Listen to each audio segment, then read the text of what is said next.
কোথায় জানি একটা লেখা পড়েছিলাম। লেখাটা মাথা থেকে সরাতে পারছি না একটা দীর্ঘদিন যাবৎ।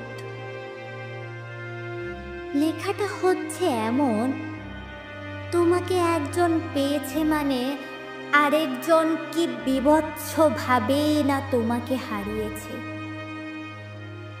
লেখাটি খুব ছোট, কিন্তু পৃথিবীর সমান বিশাল কথাটির গভীরতা।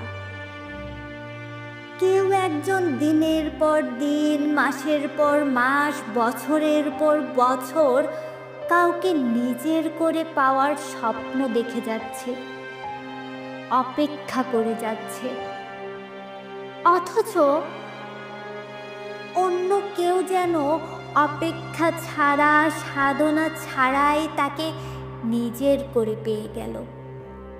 সে জানেও না সে যাকে নিজের করে পেল, কেউ একজন কত শত দিন ধরে ক্ষুধার্ত ভিক্ষুকের মতো তার অপেক্ষায় দাঁড়িয়েছিল।